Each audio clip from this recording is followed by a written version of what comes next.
Et je vais commencer par céder la parole à Estelle, que je vous présente. Estelle a rejoint l'équipe de MediSpring il y a quelques mois maintenant.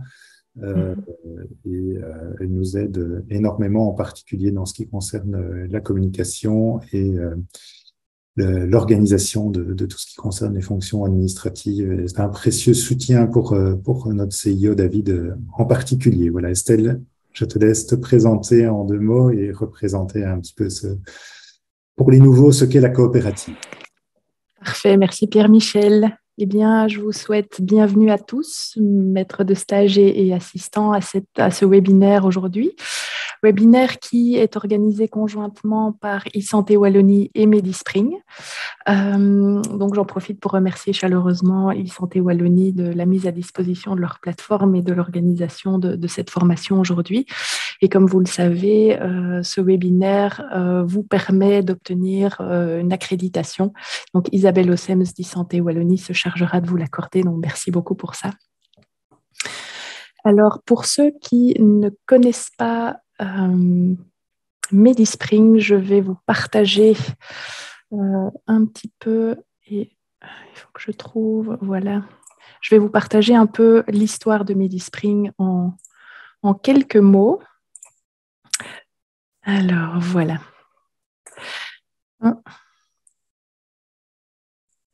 Alors, MediSpring est, comme vous le savez probablement, une coopérative de soignants qui est un concept assez particulier en Belgique. Et MediSpring a été créé le 21 mars 2018, donc le jour du printemps, d'où le nom Medi médical et Spring pour printemps. Un petit groupe de médecins s'est réuni parce qu'ils en avaient un peu assez d'être rachetés ou que le logiciel soit racheté par des grosses multinationales et donc ont décidé de prendre leur destin en main et de créer un logiciel qui soit propriétaire et qui soit vraiment indépendant de tout fonds d'investissement ou de société. Et donc, ça garantit une indépendance totale par rapport à un fonds quelconque d'investissement et c'est ça qui fait la particularité de MediSpring. Et donc, ça a été créé par et pour des soignants pour coller au mieux aux besoins du terrain. Et les utilisateurs peuvent également devenir coopérateurs de MediSpring et tout ce qui est investi ou tout l'argent qui est versé à MediSpring est réinvesti en totalité dans le logiciel. Et donc, c'est ce qui fait la particularité de la coopérative et qui permet de maintenir l'intérêt du patient et du soignant au centre de nos préoccupations. Alors, les valeurs dans une coopérative, c'est fondamental et donc, ça nous tient vraiment à cœur de garder l'humain au centre, que ce soit entre coopérateurs vis-à-vis des utilisateurs et puis bien sûr en interne. Et donc les valeurs qui nous caractérisent sont la coopération, bien sûr, la bienveillance en toutes circonstances, la solidarité et la maîtrise et l'exploration. Et puisqu'il s'agit d'un logiciel médical, on est vraiment entouré d'une équipe de développeurs très compétente qui s'efforce chaque jour de fournir un logiciel qui puisse coller au mieux à vos besoins et qui reste à la pointe de l'innovation. Alors, notre mission chez MediSpring, c'est de créer des solutions au service du soignant et de la santé du patient. C'est vraiment fondamental pour nous. Et pour l'instant, on a plus ou moins 2300 médecins utilisateurs qui gèrent ensemble plus de 3 millions de patients belges ou les données de plus de 3 millions de Belges. MediSpring est également présent dans 21 PMG et plusieurs centaines de paramédicaux également. Et la vision de MediSpring est de devenir le dossier multidisciplinaire incontournable pour tous les soignants en Belgique avec cette valeur forte de maintenir l'intérêt du patient et du soignant au centre des préoccupations. Voilà pour la petite présentation si vous ne connaissiez pas MediSpring. Alors, je vais peut-être, Pierre-Michel, si ça te va, parler des petites consignes du jour. Parfait. Ça te convient ? Alors, vous avez probablement remarqué que vos micros et vos vidéos sont éteintes par défaut. Mais par contre, le chat est ouvert dès maintenant et donc on va vous laisser la possibilité d'introduire vos questions ou suggestions, mais qu'on suggère vraiment de garder peut-être pour la fin du webinaire. Il y aura un temps de questions-réponses avec Pierre-Michel, mais parce que certaines questions que vous pourriez vous poser au début de la formation vont probablement être abordées dans le courant de l'heure et demie qui suit. Et afin de me faciliter la tâche, puisque je vais récolter les questions et les suggestions, c'est peut-être de faire précéder votre message de Q pour une question et de S pour une suggestion. Et comme ça, je les partagerai à Pierre et Michel à la fin de la formation. Voilà. Eh bien, je te cède la parole, Pierre et Michel, pour voir un petit peu tous les points à l'ordre du jour d'aujourd'hui. Et je vous souhaite à tous une belle session. Merci beaucoup Estelle, et je termine ta petite introduction en ajoutant simplement, parce qu'il y a déjà 3 questions dans le chat à ce sujet, vous n'avez pas de démarche supplémentaire à entreprendre pour l'accréditation. Le fait de vous loguer au webinaire par l'intermédiaire de la plateforme e-santé Wallonie vous identifie comme participant et donc vous permettra d'avoir un point d'accréditation. Et il y a juste une petite précaution à prendre. Veillez à être logué avec un nom intelligible et qui colle à vos coordonnées. L'équipe d'e-santé Wallonie ne pourra rien faire d'un nom tel que ma petite croquette d'amour ou l'iPad de Jean. S'il vous plaît, veillez à mettre nom et prénom dans votre identifiant, mais pour le reste, vous n'avez pas d'autres démarches à entreprendre que simplement passer par la plateforme. Voilà. Je vous partage à mon tour mon écran et nous entrons dans le vif du sujet de ce webinaire. Donc, comme chaque année, on vous propose de faire un petit topo sur la présentation de MediSpring pour les nouveaux assistants ou pour tous les assistants, mais en particulier pour ceux qui ne connaissent pas le logiciel et pour leur maître de stage. Et d'apprendre en quelque sorte à utiliser les bases du logiciel et surtout les outils d'e-santé qui y sont incorporés.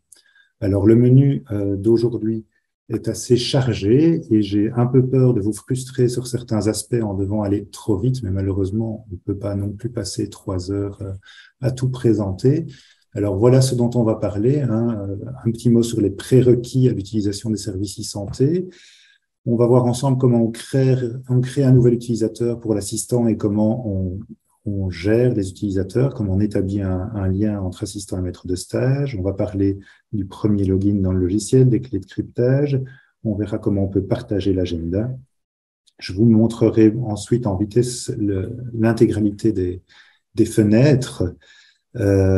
Et puis, je vous embarquerai dans une consultation pour essayer d'illustrer en pratique comment s'imbriquent les différents outils dans le logiciel. Je terminerai par une minute ou l'autre sur la Yeltsbox et la prime télématique de l'assistant avant d'écouter vos questions et de tâcher d'y répondre. Je vous ai mis ici et toutes les dias seront disponibles en PDF à la fin du webinaire. Sachez que dans l'aide de MediSpring, si vous tapez assistant, vous avez toute une liste des principaux sujets qui pourraient vous intéresser en tant que maître de stage ou assistant dans la gestion de MediSpring.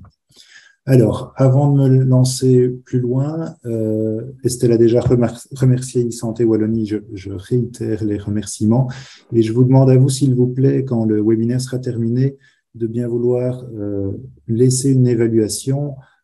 C'est important pour 2 raisons. Nous, pour le contenu du webinaire, c'est quand même sympa de pouvoir voir si on est passé à côté du sujet ou si on a pu répondre à vos questions de manière à améliorer les webinaires ultérieurs. Et pour e-santé Wallonie, les évaluations permettent de justifier les activités auprès des autorités subsidiantes et ça permet finalement au projet de continuer. Donc, s'il vous plaît, merci de prendre 2-3 minutes après le webinaire ou dans les 24 heures qui viennent pour laisser une évaluation.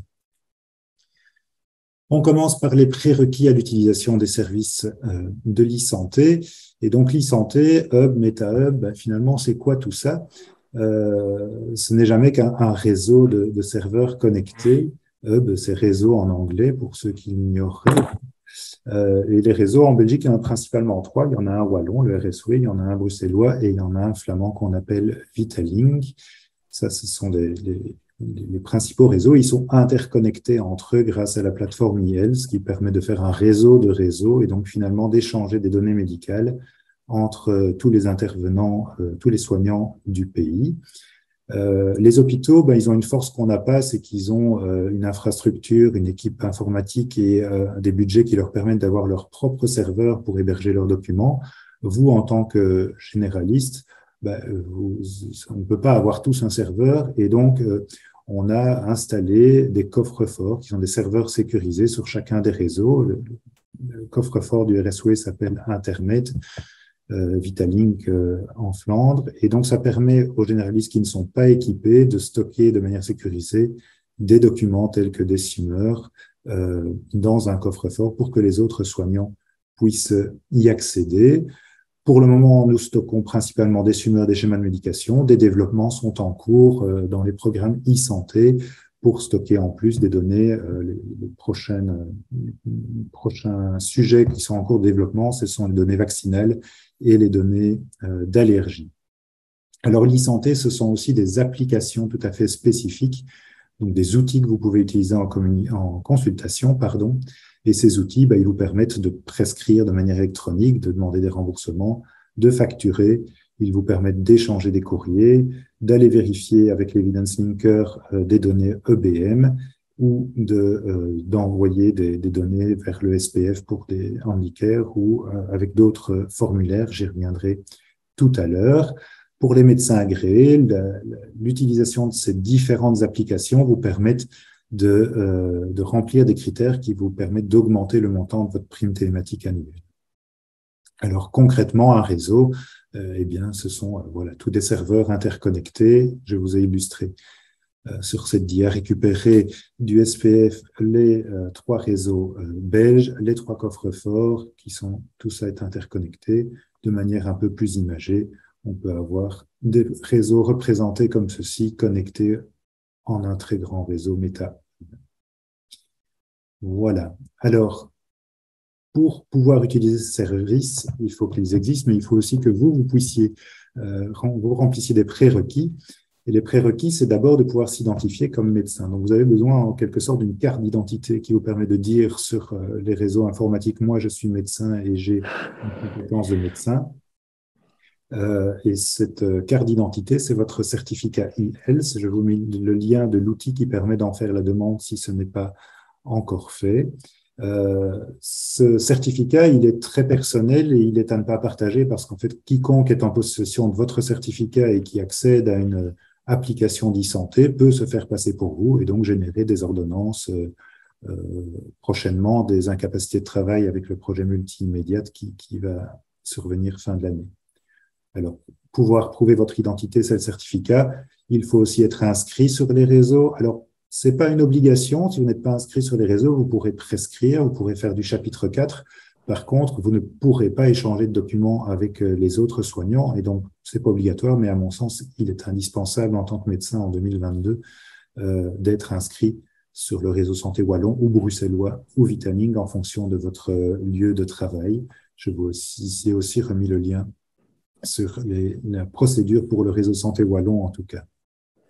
Ça demande parfois un petit peu d'aide parce que tout n'est pas toujours simple, donc je vous ai mis les liens vers les plateformes d'aide. Merci encore une fois à e-santé Wallonie qui a réalisé plusieurs tutoriels de grande qualité pour vous accompagner là-dedans. Vous pouvez aussi compter sur l'aide de Medispring, bien sûr. Alors, s'identifier sur les réseaux, c'est une chose, mais il y a encore un dernier prérequis, c'est que le patient doit évidemment donner son accord. On ne fait pas ce qu'on veut, ou en tout cas pas encore ce qu'on veut avec les données des patients, même si certains projets politiques font un petit peu peur à ce niveau. C'est un autre débat. Et donc, votre patient, il doit d'abord avoir donné son consentement à ce que vous partagiez ces données, à ce que ces données soient partagées. Il y a un consentement au niveau national qui concerne plutôt l'administratif, qui va permettre tout ce qui est facturation, chapitre 4 DMG. Et puis, il y a un consentement sur les réseaux locaux, sur le RSW, pour l'échange de données médicales à proprement parler. Et le consentement du patient, ce n'est pas encore suffisant. Il faut que vous puissiez prouver que vous avez un lien thérapeutique avec lui. Donc, si votre voisin est patient, que vous êtes médecin, qu'il a donné son consentement, s'il n'a pas dit le docteur Tartampion fait partie de mon réseau de soignants, je l'autorise à consulter, à partager mes données, vous ne pourrez pas le faire. Dans Medispring, ce lien thérapeutique et ce consentement, ils sont symbolisés par les 2 petites icônes en dessous de la fiche de la rubrique administrative. Et par un clic sur les 2 mains serrées ou sur les 2 chaînons, vous pouvez soit révoquer, soit créer un consentement, si le patient est d'accord, ou un lien thérapeutique avec lui. Ces prérequis étant rappelés, je vous propose de voir maintenant comment on crée un profil utilisateur pour l'assistant et comment on va faire prendre la mayonnaise d'un point de vue MediSpring entre l'assistant et son maître de stage. Il est extrêmement important, quand un assistant arrive dans une pratique, de créer un nouveau profil utilisateur dans MediSpring. Vous ne pouvez pas récupérer le profil de l'ancien assistant et le modifier pour changer le nom et le numéro d'INAMI, auquel cas, tout ce qui a été créé depuis 1 an ou 2 par l'assistant précédent va être renommé au nom du nouvel assistant. Ça n'a vraiment aucun sens. Pour créer un profil dans MediSpring, vous devez absolument avoir des droits d'administrateur sur la base de données. Et donc, ce n'est pas toujours le maître de stage qui peut le faire. Dans certaines pratiques, il y a un informaticien qui est administrateur et les médecins ne le sont pas. Je pense à certaines grosses maisons médicales, par exemple. Cette création, elle se fait toujours en 2 temps. On va voir les fenêtres dans MediSpring tout de suite. D'abord, créer une fiche et puis une édition plus avancée. Et j'insiste sur un deuxième point très important. Dans ce nouveau profil, vous devez créer pour votre assistant un login qui est unique. Les assistants ont souvent plusieurs lieux de pratique. Votre cabinet, si vous êtes plusieurs maîtres de stage dans des cabinets différents, il y aura un autre cabinet, il y aura un poste de garde. L'année prochaine, votre assistant sera dans une autre pratique où on utilise peut-être MediSpring aussi. Si vous mettez juste Marie pour votre assistante, quand elle va essayer de se connecter, MediSpring ne saura pas dans quelle base de données il faut la connecter. Dans votre base installée localement, ça ne posera pas de problème, mais vous savez sans doute, et si vous ne le savez pas, je vous rappelle qu'il y a 2 manières de se connecter à MediSpring. On peut avoir installé le programme sur son ordinateur et avoir une base de données locale sur le disque dur. Des Marie, on peut espérer qu'il n'y en aura qu'une seule. Mais on peut aussi se connecter par n'importe quel navigateur Internet à l'adresse app.medispring.be. Et dans ce cas, si dans 36 pratiques, il y a 3 Marie différentes, vous imaginez bien que MediSpring ne pourra jamais trouver dans quelle base de données il faut aller. Quand vous allez créer la fiche en encodant le numéro INAMI, vous allez mettre un 005 ou un 006, ce qui va faire apparaître le champ maître de stage et qui permettra de lier. Un petit point d'attention là, aux assistants qui ont plusieurs maîtres de stage. On en reparlera au moment de la facturation. Et j'insiste aussi, dans la fiche de utilisateur assistant, il est indispensable d'indiquer une adresse professionnelle, un numéro de téléphone et une adresse email, sans quoi certaines fonctionnalités seront indisponibles. Il n'est par exemple pas possible de prescrire de manière électronique s'il n'y a pas de numéro de téléphone dans la fiche utilisateur. On dira un mot des préférences et du partage de l'agenda. Et je vous illustre avec les fenêtres. Donc ici, le maître de stage ou l'administrateur va créer la nouvelle fiche utilisateur pour le nouvel assistant. Ça se passe dans les outils, dans la rubrique utilisateur, créer un nouvel utilisateur. Vous avez cette fenêtre qui s'affiche.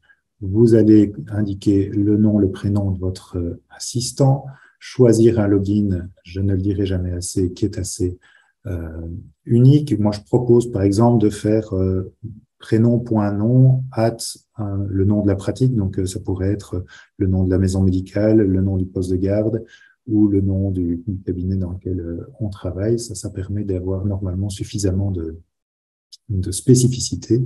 On complète l'email. N'oubliez pas d'ajouter des rôles à votre utilisateur. Si vous ne dites pas que l'utilisateur est praticien, il ne pourra pas accéder aux données patients. Et ne mettez pas, a priori, le rôle admin à votre assistant. Ce n'est pas son boulot de pouvoir gérer votre base de données. Le mot de passe, vous avez constaté ces derniers temps que la sécurité était fort renforcée. Vous avez les critères à remplir absolument. Veillez à ce que l'utilisateur que vous créez soit actif. Et puis veillez, j'ai agrandi un peu la fenêtre ici, à choisir la région de hub qui vous correspond. Vous allez ensuite cliquer sur Créer utilisateur. Une nouvelle fenêtre va s'ouvrir automatiquement. C'est la fenêtre des détails de l'intervenant. Elle contient 3 onglets, information, adresse et facturation. Facturation est sur la dièse suivante. Et donc là, on donne un petit peu plus de détails. Nom, prénom, vous venez de compléter. Le genre, vous pouvez mettre une spécialité. Le NIS, le numéro INAMI, vous voyez qu'en mettant 006, le champ maître de stage est apparu et par simple recherche dans mes intervenants de ma base de données, j'ai pu trouver le bon maître de stage. Sur l'onglet suivant, les adresses qui sont, je vous ai dit, indispensables de mettre une adresse et au minimum un téléphone. Et puis dans le troisième onglet, les données de facturation. Alors les données de facturation pour l'assistant, elles sont facultatives, j'ai presque envie de dire peu utiles, puisque tout ce que l'assistant va facturer va se faire au nom du nom maître de stage et donc avec les données bancaires du maître de stage, sauf dans les cas particuliers où votre assistant fait des prestations sans supervision, auquel cas il a le droit de facturer en son nom avec des honoraires moindres. À ce moment-là, il doit compléter ses données personnelles à cet endroit. Dans le bas de l'écran, vous voyez apparaître un numéro de compte ici qui est éventuellement un numéro de compte partagé quand il y a plusieurs assistants ou quand un maître de stage veut dédier un compte spécifique aux honoraires de l'assistant. Je vous explique dans quelques instants comment on le complète. Ce n'est pas dans la fiche assistant, c'est le maître de stage qui s'en occupe et ça se remplit automatiquement. Voilà, on peut cliquer modifier l'intervenant une fois que tout est fait et va arriver le moment où l'assistant va enfin pouvoir se connecter à Medispring. Donc on arrive sur l'écran d'accueil qui est le même que l'on soit en installation locale ou que l'on soit sur un navigateur. L'assistant va mettre son nouveau login, le mot de passe que vous avez créé.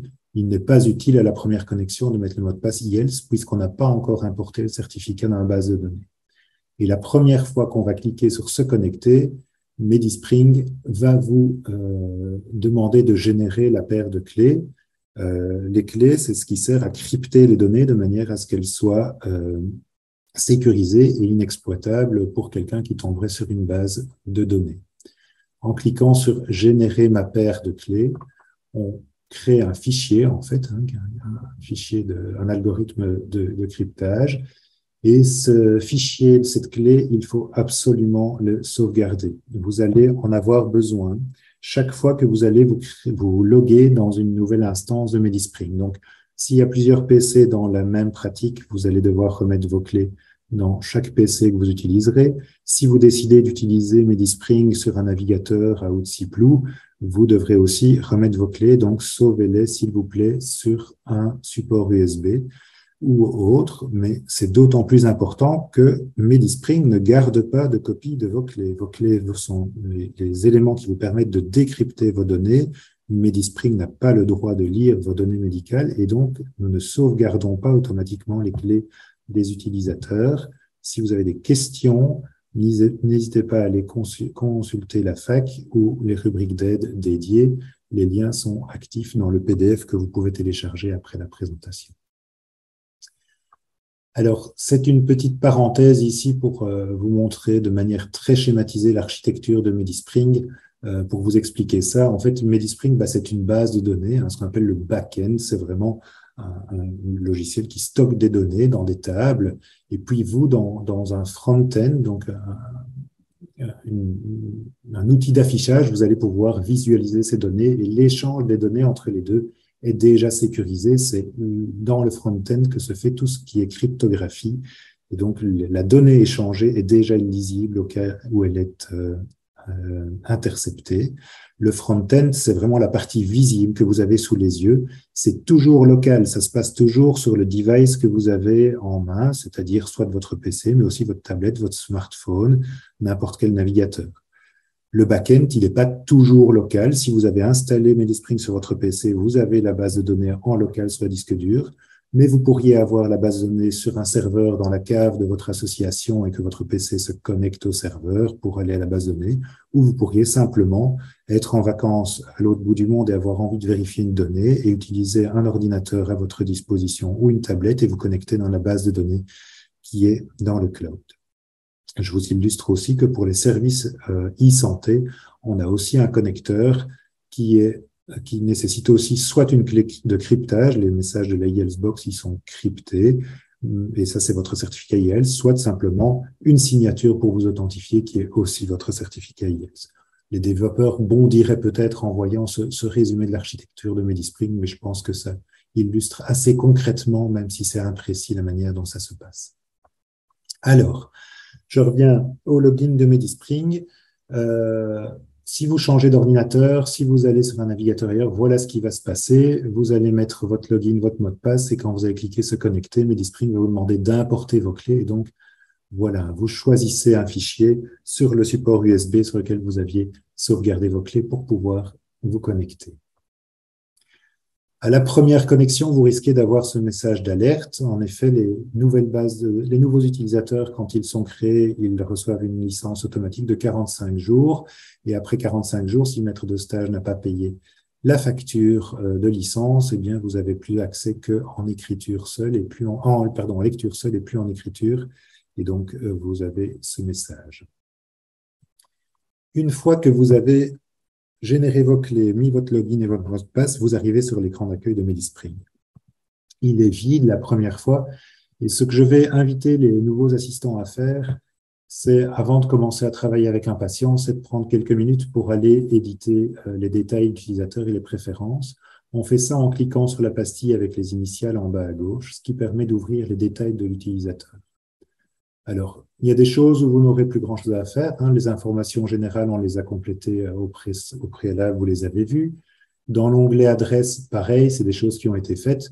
Maintenant, c'est des choses que vous pouvez éventuellement être amené à modifier. Donc, c'est ici que ça se passe. Votre profil utilisateur vous permet de changer votre mot de passe. Il serait légitime de se dire, mon maître de stage a créé un mot de passe, mais en fait, il n'a pas à connaître mon mot de passe. Donc, je vais aller modifier mon mot de passe. C'est quelque chose que vous pouvez faire à cet endroit. Veillez à ne pas décocher la case actif. Si vous vous rendez vous-même inactif, vous ne pourrez plus vous loguer. Donc ça, c'est quelque chose que je vais demander de corriger, qu'on ne puisse plus se désactiver soi-même. Vous pouvez modifier la région des hubs. Et alors, une option dont on parlera tout à l'heure, c'est l'envoi automatique des summaires. Ça se passe ici. Je continue l'exploration de la fiche utilisateur. J'arrive dans la connexion eHealth. C'est une dia importante parce que c'est l'endroit où vous allez pouvoir importer votre certificat eHealth. Donc, normalement, vous l'avez créé au préalable. Si vous êtes en deuxième ou troisième d'assistanat, votre certificat est toujours valable. Vous l'avez sur une clé USB. Vous allez cliquer « Choisir un fichier ». MediSpring va vous afficher une fenêtre d'explorateur qui va vous permettre d'aller récupérer le fichier eHealth. Donc, c'est un fichier de 12K qui commence par votre NIS, suivi de la date de création du certificat. Et une fois que vous avez mis votre certificat, vous pouvez réintroduire votre mot de passe ici et vous connecter enfin à eHealth. Une fois que votre certificat est importé dans une DB, normalement, vous ne devez plus le réimporter par la suite. Il arrive néanmoins que vous ayez des bugs de connexion et donc c'est utile de savoir que c'est à cet endroit qu'on peut venir corriger son mot de passe si on a fait une faute de frappe en se loguant. Alors, je vous ai mis une petite attention ici, pensez à CTRL plus R. Vous avez peut-être déjà expérimenté si vous allez en visite à domicile avec un portable que eHealth se déconnecte si vous perdez la connexion Internet. Alors, plutôt que d'ouvrir vos détails utilisateurs et venir remettre votre mot de passe et cliquer sur « Se connecter », si vous étiez connecté, il suffit de recharger MediSpring. Donc, vous faites CTRL R pour faire un reload, en fait, et ça vous reconnecte à eHealth automatiquement. Après la connexion eHealth, nous avons le IDMG. Je toucherai un mot du DMG tout à l'heure. Ce n'est pas quelque chose de primordial pour les assistants. La suite des préférences concerne un peu surtout l'affichage. Alors ici, vous allez pouvoir choisir d'afficher ou pas les codes des éléments de soins que vous allez introduire dans MediSpring. Si vous décidez d'afficher les codes, ils seront toujours visibles devant vos diagnostics, par exemple, et vous devez choisir si vous affichez les codes ICD ou les codes ICPC. Vous verrez dans les fenêtres plus tard comment ça se présente dans mon MediSpring et ils sont affichés. Alors, vous avez une deuxième option d'affichage qui concerne les interactions médicamenteuses. Vous pouvez choisir de les afficher ou pas dans le journal du patient. Attention, on ne parle pas ici d'activer ou de désactiver le module. Le module est activé chez tout le monde, mais c'est simplement dans la fenêtre que je vais bientôt vous montrer du résumé du dossier patient. Est-ce que je veux voir mes interactions médicamenteuses ou pas? Un mot sur les préférences de facturation. Voilà c'est les mêmes écrans que tout à l'heure, donc rien n'a changé pour les assistants. C'est ici qu'un maître de stage peut venir mettre un compte spécifique pour les assistants. Vous avez un deuxième onglet avec les préférences. Ça vaut la peine de venir dire si par défaut vous souhaitez facturer le prix officiel, vous voulez facturer sans ticket modérateur, si vous avez des tarifs personnalisés ou arrondis. Vous pouvez définir si par défaut vous êtes payé en banque contact par cash. Vous pouvez définir ici, puisqu'on le peut maintenant, si pour les patients non BIM, vous souhaitez faire de l'IA-test, donc faire payer vos patients et qu'ils soient remboursés, ou si vous souhaitez faire de l'IFACT et tout facturer au mutuel. Et quand vous faites de l'IFACT, vous pouvez décider si vous le faites avec ou sans ticket modérateur. En tant qu'assistant, ne touchez pas au numéro d'envoi, je vous le déconseille. La tarification personnalisée, c'est quelque chose déjà de plus spécifique. Donc, il y a certains cabinets où les médecins sont déconventionnés et on peut aller créer des tarifs personnels. Pratique de groupe pour l'assistance n'a pas beaucoup d'importance, mais vous allez, puisque tout vous facturez au nom du maître de stage, néanmoins, si vous facturez des prestations sans supervision, vous devez spécifier si avec les autres utilisateurs de base de données, vous êtes une pratique reconnue par l'INAMI et vous avez le lien qui vous permet de faire enregistrer la pratique si elle est effective.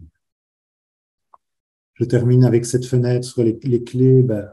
On voit qu'elles ont été importées, sinon on ne serait pas logué. Je voulais surtout vous dire que si vous ne les avez pas sauvegardées, vous pouvez encore le faire ici en les téléchargeant.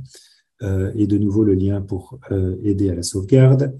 Et alors, vos données de licence, mais ça n'a pas beaucoup d'importance.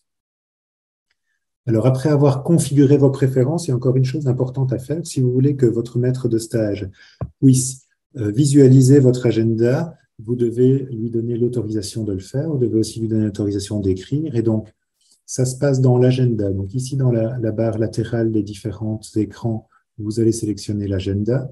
Dans l'agenda, vous allez sélectionner l'icône d'administration qui va vous ouvrir cette fenêtre.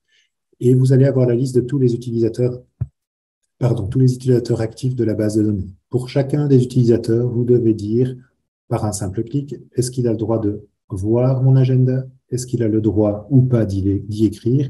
Est-ce qu'il a le droit de l'administrer, c'est-à-dire de créer des types de rendez-vous et de créer un canevas d'agenda? Dans l'exemple ici, on a un utilisateur qui n'a le droit que de voir, pas d'écrire. Tous les autres peuvent écrire et les secrétaires ont le droit d'administrer l'agenda. Attention que dans les DB où il y a beaucoup d'utilisateurs, vous avez parfois plusieurs pages. Une fois que vous avez déterminé qui peut voir et écrire, vous sauvegardez vos préférences. Voilà. Je rappelle, parce que c'est important, que pour les maîtres de stage, c'est à cet endroit, dans les détails d'utilisateur, facturation, que vous devez mettre le compte, partager des assistants si nécessaire. Et enfin, que vous, en tant que maître de stage, vous devez aussi, quand vous avez créé un nouvel assistant, vous voyez qu'il se rajoute dans la liste des utilisateurs. Je suis dans la fenêtre des préférences agenda. Et si vous voulez que votre assistant puisse constater que vous croulez sous le boulot et qu'il doit vous soulager d'une visite, vous devez lui donner le droit d'aller voir votre agenda. Potentiellement, vous devez lui donner le droit d'écrire s'il a vu 2 fois un patient et qu'il estime que la 3e fois, ce serait bien que ce soit vous. Ce serait bien qu'il puisse créer un rendez-vous. Donc, n'oubliez pas, quand vous avez créé un profil d'assistant, d'aller lui donner le droit de voir votre agenda. Et c'est pareil pour tous les confrères de l'association. Éventuellement, ils doivent, si nécessaire, donner le droit au nouvel assistant d'aller visualiser leur agenda. Voilà pour les configurations de base. Je vais maintenant vous montrer en vitesse les principales fenêtres et puis on entrera dans une consultation. Voici l'écran d'accueil quand vous vous loguez, qui est divisé en 3 parties. Les derniers dossiers ouverts, MediSpring garde en mémoire par ordre chronologique les 100 derniers patients qui ont été ouverts. Si vous activez des widgets, vous aurez ici la liste des prochains rendez-vous à venir. Et si vous utilisez la fonctionnalité, vous avez un widget qui vous permet de voir les ordonnances qui ont été préparées par la secrétaire et que vous n'avez plus qu'à valider. C'est à partir de cet écran que vous ouvrirez la plupart de vos rendez-vous si vous utilisez le widget, puisqu'il suffit de cliquer sur le nom du patient pour accéder à son dossier. Si le patient n'est pas dans la liste, vous pouvez simplement le trouver en tapant son nom, son prénom dans le champ de recherche. Remarquez ici aussi à gauche le passage d'un écran à l'autre, on va les détailler et je rappelle la pastille qui vous permet d'ouvrir vos détails utilisateurs. Le deuxième onglet, c'est la recherche patient. Ça vous permet de trouver des patients que vous n'avez pas pu trouver par la recherche plus simple, parce qu'ici, vous pouvez inclure les patients inactifs. C'est ici aussi que vous pouvez fusionner des doublons. Ben ça, en tant qu'assistant, vous le ferez peut-être moins, ou en tout cas en concertation avec votre maître de stage. C'est sur cet écran, mais ce n'est pas le sujet d'aujourd'hui, qu'on va pouvoir faire des listes de patients pour des préventions et des mailings.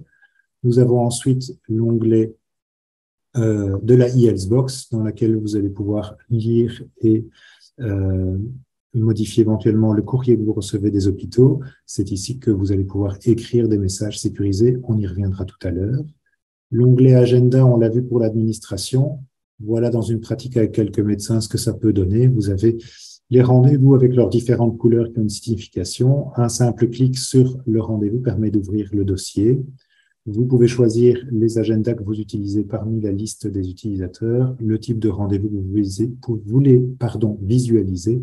Vous pouvez changer le zoom. Et alors, un écran qui est peu connu, peu utilisé, mais qui est parfois utile, c'est rechercher un rendez-vous. Je ne sais plus quand Monsieur Tartampion revient la prochaine fois. Vous cliquez là, vous tapez Tartampion dans le champ de recherche et vous aurez tous ces rendez-vous passés et futurs. L'onglet suivant, ce sont les outils. Il y en a quelques-uns qui sont quand même utiles pour les assistants, mais pas tous. Le premier onglet par défaut, c'est la liste des intervenants. Donc, c'est le carnet d'adresses de votre pratique dans laquelle se retrouvent les médecins spécialistes, par exemple, que l'on contacte et leurs coordonnées. La gestion des utilisateurs, ce ne sera pas pour les assistants. Les maintenances, ce ne sera pas pour les assistants. Les paramètres d'impression, c'est utile si vous travaillez avec un seul ordinateur dans plusieurs cabinets. Vous avez un portable et vous passez d'un cabinet à l'autre. Vous devrez changer d'imprimante pour pouvoir sortir des choses. C'est ici que ça se passe. Les scans, ce ne sera probablement pas pour vous. C'est ici que vous allez pouvoir gérer les magistrales, les médicaments privés, les documents types et les mots-clés. On en parle dans un instant. Le tableau de bord, c'est là que vous allez choisir les widgets à afficher. Si votre maître de stage travaille avec un laboratoire qui offre un portail accessible directement en ligne depuis le dossier, c'est ici que ça se configure, mais je ne m'attarde pas, ce n'est pas le sujet d'aujourd'hui non plus. L'onglet facturation pour l'assistant, il a surtout un intérêt, c'est d'afficher les attestations faites récemment. Vous pouvez décider si vous affichez celle de la semaine, du mois, de l'année. Vous pourriez par exemple décider d'afficher le mois passé avec les flèches pour avoir le total touché en liquide sur le mois de septembre et de manière à pouvoir rétrocéder les honoraires touchés en liquide à votre maître de stage. Vous pouvez aussi, grâce aux outils ici, visualiser une attestation et la corriger. Imaginons que le patient vous a payé en cash et que vous aviez noté qu'il vous payait en banque contact. Vous pouvez, par le petit plus ici, aller corriger ça. Les autres onglets de la page facturation concernent surtout l'e-fact, donc la facturation mutuelle, et c'est votre maître de stage qui reprendra la main là-dessus. L'onglet suivant concerne le reporting. Le reporting, c'est comment faire des requêtes,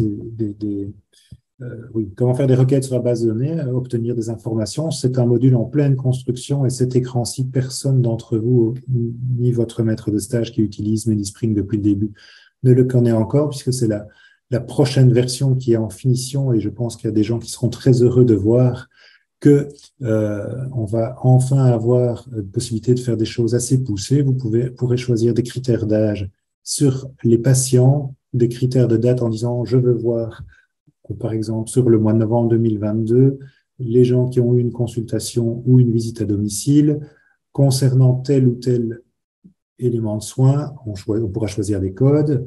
Concernant telle ou telle médication, soit prescrite, soit figurant dans son dossier, et je voudrais que dans les résultats, on affiche, vous pourrez sélectionner les données. On exécute la requête, je ne vais pas faire de requête ici, et on a possibilité d'exporter une liste Excel qui permet aussi d'affiner le classement, et on aura aussi la possibilité, ce qui est nouveau, de sauvegarder les résultats d'une requête, parce que actuellement, quand vous faites une requête et que vous avez vos résultats, si vous avez le malheur de changer de page dans MediSpring, la requête est à recommencer, sachant que MediSpring doit ouvrir chaque dossier, le décrypter pour aller chercher l'objet de la requête. Les requêtes sont souvent très longues, et donc pouvoir la sauvegarder sans devoir la relancer est un développement attendu. Il est pour tout bientôt. Le dernier onglet, c'est le petit point d'interrogation. Il est très important parce qu'il vous donne un raccourci direct vers les rubriques d'aide de Medispring et sur les tutoriels vidéo. Voilà pour les différents écrans. Et donc maintenant, je vous propose de faire connaissance avec le fonctionnement du logiciel en l'illustrant par une consultation. Je risque d'être un petit peu rapide par endroit parce qu'il y a vraiment beaucoup de choses à dire. J'espère ne pas générer trop de frustration et s'il y en a, on y reviendra dans les questions-réponses. Donc pour commencer pas une frustration, mais une consultation, vous allez ouvrir un dossier, comme je vous l'ai dit, soit à partir des derniers dossiers ouverts, soit à partir des rendez-vous à venir, soit en cherchant un patient, soit en lisant sa carte d'identité, soit en créant un nouveau patient parce qu'il n'est pas encore présent dans la base de données. Si vous lisez une carte d'identité qui appartient à un patient non présent, la fenêtre de création s'ouvre automatiquement. Sinon, c'est en cliquant sur le plus et vous pouvez chercher grâce à date de naissance ou au NIS un patient assez facilement. Je ne m'attarde pas là-dessus. Et quand vous ouvrez un dossier, je vous présente les 4 parties d'un dossier patient. Vous avez une première partie qui est purement administrative, nom, prénom, moyen de contacter le patient. Vous avez la possibilité d'activer une option permettant d'afficher les autres patients habitant sous le même toit. Dans la deuxième partie de Medispring, vous avez un résumé du dossier, on appelle ça le journal ou la synthèse. Vous avez les éléments actifs, vous avez les traitements, les antécédents, etc. C'est vraiment là que se concentre l'information à toujours connaître pour votre patient. Vous avez en troisième partie la ligne du temps, et donc vous avez tous les éléments du patient, tous les contacts qui vont venir de se rajouter, que ce soit des consultations, que ce soit des rapports reçus, des labos, tout se met là. Et la plus grande partie de l'écran est dédiée à l'affichage des détails du contact. Quand vous sélectionnez un contact ici, il s'affiche en vert et vous avez les détails du contact qui apparaissent là.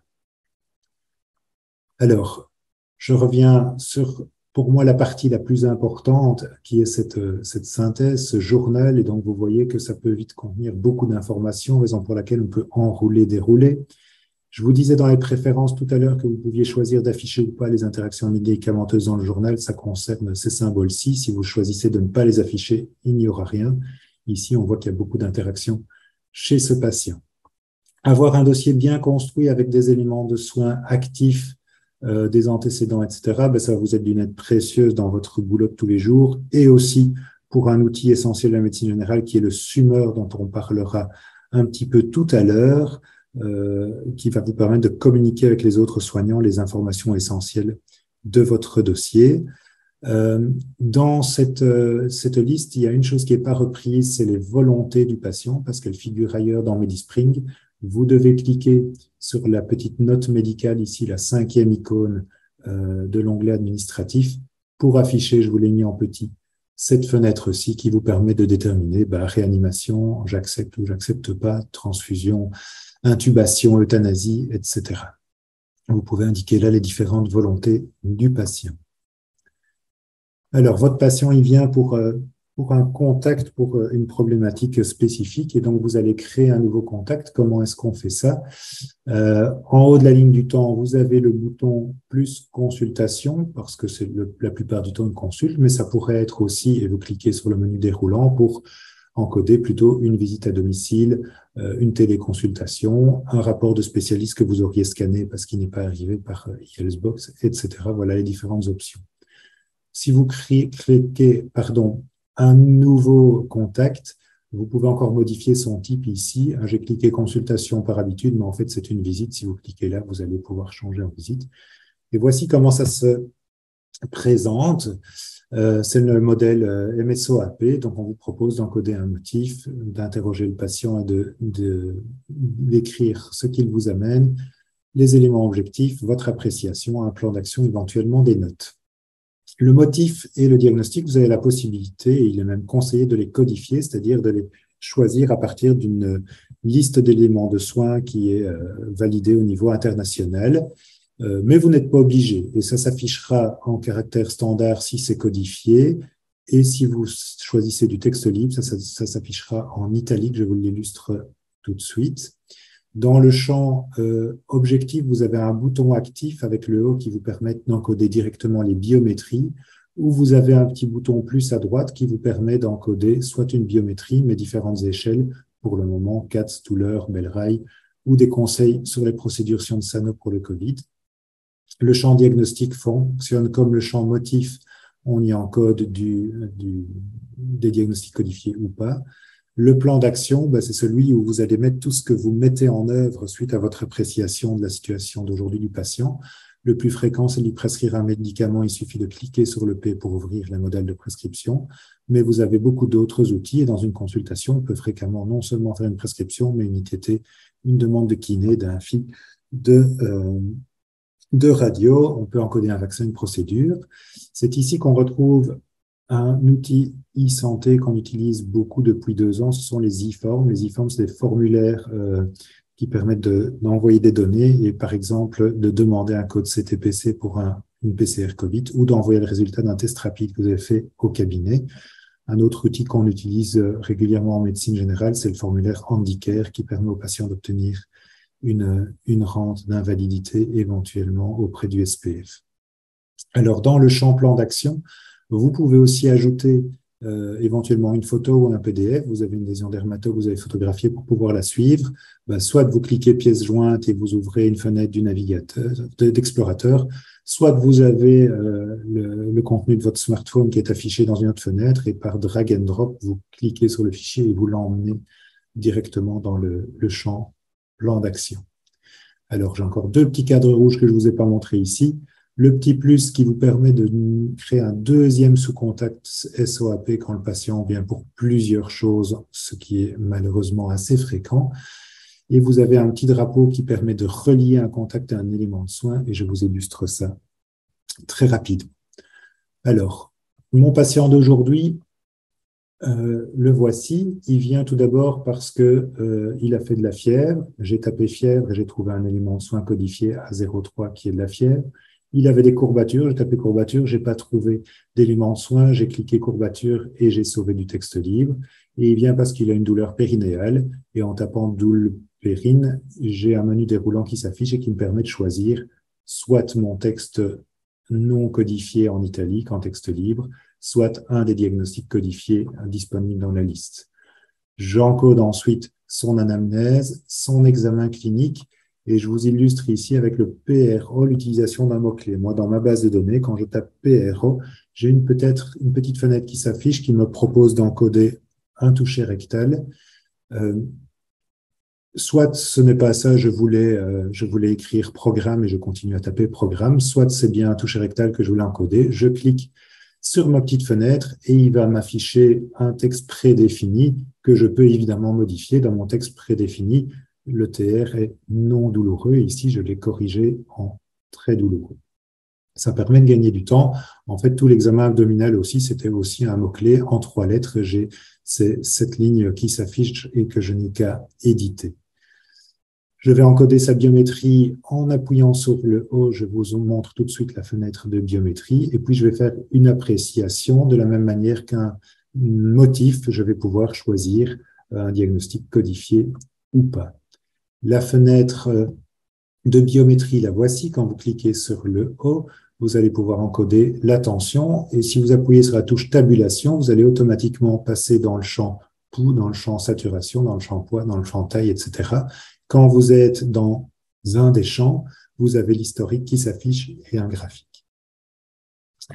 Voilà. Alors, mon patient, sa prostatite, je trouve que c'est quand même un événement dans sa vie de patient qui vaut la peine d'être noté et je vais en faire un élément de soin pour le garder à l'esprit. C'est ici que sert le petit drapeau que je vous montrais il y a quelques instants. En cliquant sur ce drapeau, MediSpring va me proposer soit de lier mon contact à un des éléments de soin qui sont déjà présents dans le dossier du patient, soit de créer un nouvel élément de soin par rapport à ce que j'ai encodé dans le dossier. Alors, remarquez au passage que je peux créer un élément de soin à partir d'un texte libre puisque mes courbatures, ce n'était pas quelque chose de codifié. Ici, ce qui m'intéresse, c'est la prostatite. Donc, je vais cliquer, créer un nouveau à partir de prostatite et j'ai cette fenêtre qui s'ouvre. Et vous voyez qu'on a un nouvel élément de soin, prostatite avec sa codification. Et je peux modifier, si je veux, sa nature en disant que ce n'est pas médical, mais chirurgical. Je peux mettre une date de fin. J'estime qu'une prostatite, si elle se complique pas, ça va durer de l'ordre d'un mois. Donc, je vais lui mettre une date de fin dans un mois. Je peux modifier la certitude, la sévérité, la latéralité, dire que c'est un élément de fin confidentiel ou pas. Alors, pourquoi est-ce que c'est intéressant de mettre éventuellement une date de fin pour quelque chose qui commence? En fait, tant qu'il est actif, donc s'il n'y a pas de date de fin ou si ma date de fin est dans le futur, il va s'afficher dans mon journal, dans les éléments de soins actifs. Une fois que la date de fin est passée, il va disparaître automatiquement. Et donc, si je réouvre MediSpring le 1er novembre, dans ce cas-ci, ma prostatite ne sera plus dans les éléments de soins actifs, elle sera passée dans les antécédents parce que j'ai dit que c'était pertinent. Mais si j'avais changé mon statut en disant que c'était actif mais non pertinent, alors elle passe dans les éléments de soins non relevants. Ils sont toujours accessibles, mais ils sont moins visibles et ils ne polluent pas la vue quotidienne du dossier. Sachez que dans une version prochaine de MediSpring, cette création d'un élément de soin, vous aurez la possibilité de la rendre automatique dès que vous encodez quelque chose ici. Une option vous permettra de dire, si j'encode un diagnostic, alors tu m'ouvres une fenêtre d'édition d'éléments de soins. Ce sera optionnel. Il y a des gens que ça n'intéresse pas, mais il y a des gens qui mettent des éléments de soins très régulièrement. Une pharyngite, dans l'absolu, c'est un élément de soin qui va durer 5 à 7 jours. On pourrait l'avoir actif 7 jours. À chacun d'utiliser MediSpring comme il le souhaite. Nous souhaitons un logiciel qui colle au plus près des différentes manières de pratiquer la médecine générale. Alors, vous voyez maintenant que mon élément de soin apparaît bien comme lien au contact. Et je vais passer à mon plan d'action. Qu'est-ce que je vais mettre en œuvre pour ce patient qui a une prostatite? Dans mon plan d'action, il y a plusieurs choses. Il y aura la prescription, mais je dis d'abord un mot sur les procédures. Vous avez le choix de les utiliser ou pas. Ça va permettre essentiellement d'avoir un historique de tout ce qu'on a fait chez un patient et puis de pouvoir faire des requêtes sur les bases de données si vous codifiez vos procédures. Là, mon patient, j'ai été malin. Avant de lui faire son toucher rectal, en fait, je lui avais fait une prise de sang pour voir où en était son PSA et surtout pour voir sa CRP et son COFO. Je vais indiquer une procédure structurée qui est une analyse aujourd'hui que j'ai faite pour un problème urologique. Et puis, je vais aussi lui indiquer, c'est l'écran voisin, que je demande un examen bactériologique des urines. J'ai bien massé sa prostate avant qu'il aille faire son échantillon. Et donc, avec un peu de bol, je vais trouver un germe qui me permettra d'avoir éventuellement un antibiogramme. Voilà l'utilité des procédures. Ça permet aussi de replanifier les choses. Enfin, je ne vais pas m'attarder sur les procédures pour aujourd'hui. Je n'aurai pas le temps. On pourrait y consacrer presque une heure entière. Et donc, je vais quand même lui prescrire quelque chose. Et je vous ai mis un trait rouge ici pour vous rappeler, c'est ici aussi que je pourrais lui faire son ITT, sa kiné, sa radio si nécessaire. Et donc, si je clique sur prescription, j'ouvre la modale de prescription et je vais chercher dans le champ de recherche ici le médicament que je souhaite lui prescrire. Alors, avant de m'y attarder un instant, je vous montre que la modale de prescription, elle a 3 onglets, les médications actives, mais vous pouvez aussi aller visiter l'historique dans un second onglet. Et il y a l'onglet chapitre 4. J'y reviendrai dans quelques minutes à ces 2 onglets très brièvement. Alors ici, j'ai tapé ciprofloxacine et j'ai un petit bouton qui est apparu ici, APB pour Association pharmaceutique belge, avec une croix rouge qui me dit que ma cipro, c'est peut-être une bonne idée dans l'absolu dans une prostatite, mais il y a une interaction avec le dossier de ce patient. Et vous voyez que cette petite croix rouge, vous pouvez la mettre en relation avec l'ibuprofène, avec la metformine et avec la cordarone. Et un cercle orange étant une interaction moins grave qu'une croix rouge. Ça m'interpelle et donc je vais cliquer sur le bouton APB et je vais afficher la fenêtre des détails de la cipro. Comme une interaction était présente, cette fenêtre, elle s'ouvre d'emblée sur l'onglet Interaction. Et chez ce patient, il me rappelle que les interactions, elles sont présentes avec la myodarone, la metformine, la ciprofloxacine. Je pourrais parcourir les autres onglets, mais je vous laisse découvrir ça par vous-même. Il y a des infos intéressantes pour chaque médicament que vous prescrivez, pas seulement s'il y a des interactions. Vous avez ce bouton qui est actif avec les effets secondaires, les contre-indications, les indications officielles et la posologie et la composition du médicament. Vous avez entre autres la liste des excipients, c'est parfois intéressant. Alors, cet onglet interaction, que m'apprend-il ici? Qu'il y a un risque sur l'intervalle QT avec l'accord d'Aaron et des torsades de pointe. Je ne sais pas si vous avez fait attention, mon patient est quand même fort âgé, je n'ai pas envie de prendre ce risque-là. Donc, je ferme ma fenêtre et je me dis que je vais prescrire autre chose. Le problème, c'est que moi, je ne sais plus ce qu'on donne d'autre que de la cipro dans une prostatite et j'ai peut-être envie d'aller vérifier la littérature. Ce qui me permet de vous illustrer une des utilités d'avoir des éléments de soins codifiés et je ne sais plus, je voulais dire illustrer deux choses, mais voilà. Donc, je vais cliquer sur mon petit menu ici dans mes éléments de soins, que je viens de créer, donc qui est actif, et je vais pouvoir utiliser l'Evidence Linker. Ce que je vais vous dire, c'est que ça me permet de vous montrer une fonctionnalité e-santé. L'Evidence Linker va ouvrir une fenêtre Internet. J'y suis identifié sous mon nom parce que je suis logué à IELTS. J'ai une petite patinoire, c'est-à-dire que ma connexion IELTS est active, elle est rouge quand IELTS est inactif. Et donc, j'ai là le CBAM qui va me lister quelques articles EBM concernant la prostatite, puisque j'ai fait lancer ma recherche automatiquement sur la prostatite. Je choisis l'article qui m'intéresse, je clique dessus, je vais avoir des infos. J'aurais pu choisir de cliquer sur l'article du Babcock, et ça va me permettre de voir que pour Dynamate, le deuxième choix, c'est le Bactrim. Pour la Babcock, c'est équivalent la Moxiclav ou le Bactrim. Et donc, je vais retourner dans ma modale et moi, je suis plus à l'aise avec la Moxiclav. Donc, je vais prescrire de la Moxiclav pour ce patient. J'en profite pour vous montrer une nouvelle fonctionnalité qui apparaît, c'est que sur le petit i ici, vous aviez déjà accès au résumé caractéristique produit, à la notice ou un lien vers le site du CBIP. Dans la prochaine version, vous aurez un lien direct vers le Babcock en ligne qui vous permettra pour les antibiotiques d'aller vérifier éventuellement une info. J'ai choisi l'amoxiclav pas au hasard, évidemment. En fait, dans le dossier de ce patient, vous l'avez peut-être vu dans le journal, il y avait une allergie qui était encodée pour l'amoxicilline et les inhibiteurs d'enzymes. Et quand j'ai cliqué sur prescrire mon amoxiclav, je l'avais oublié, mais MediSpring ne se gêne pas pour me le rappeler, me laissant néanmoins le choix de le prescrire quand même si mon encodage était erroné. Bon, pas de cipro pour les torsades de pointe, pas d'amoxiclav pour l'allergie. Je vais finalement lui prescrire du Bactrim. Après, les puristes me diront qu'il y a aussi des interactions pour le Bactrim, mais il faut que j'avance un petit peu. Je clique sur prescrire et voilà mon Bactrim qui apparaît sur mon ordonnance en cours de rédaction. Vous pouvez modifier la date de fin pour exécution. Ça n'a pas de sens pour un antibiotique qui doit être commencé immédiatement, mais ça pourrait être utile pour un renouvellement de contraception, par exemple. Vous pourriez dire, mon ordonnance, je veux qu'elle soit valable 1 an. Et pour certains médicaments, les patients vous diront, moi, j'ai pas envie que ma prescription électronique soit visible dans toutes les pharmacies. Et donc, vous pourrez cliquer sur l'œil et le transformer en œil barré. C'est un VisiFlag confidentiel, c'est-à-dire que là, le patient est obligé d'avoir son papier pour aller chercher son médicament en pharmacie.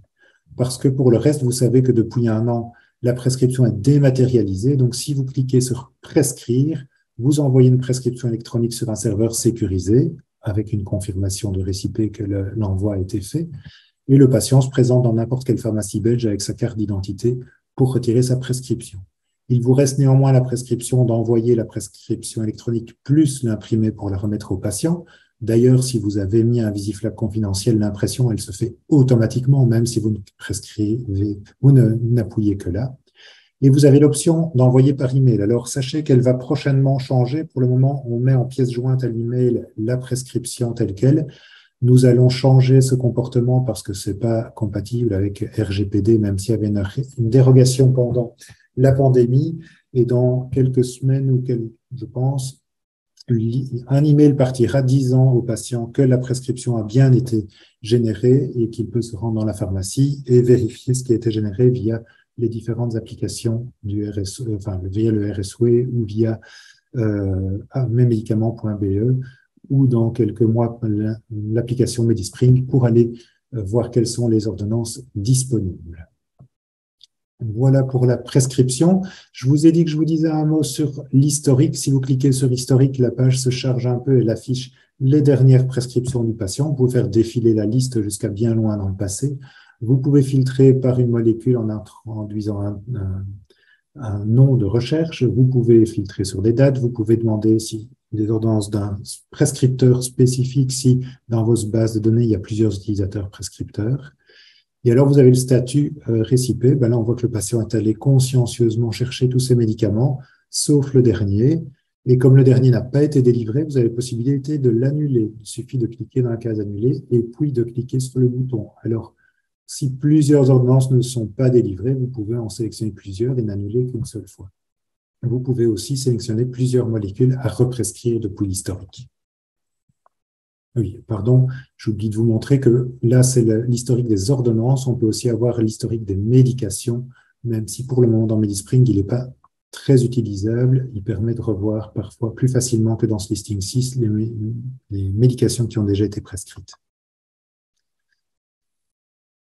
Un mot sur le chapitre 4. Donc, le chapitre 4 pour avoir les remboursements des médicaments soumis à un médecin conseil.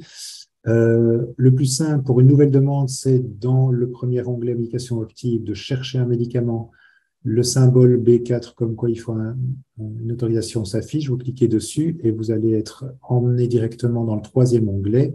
Vous choisissez les circonstances qui collent avec votre patient, les versets qui sont ceux qui conviennent et vous cliquez sur demande.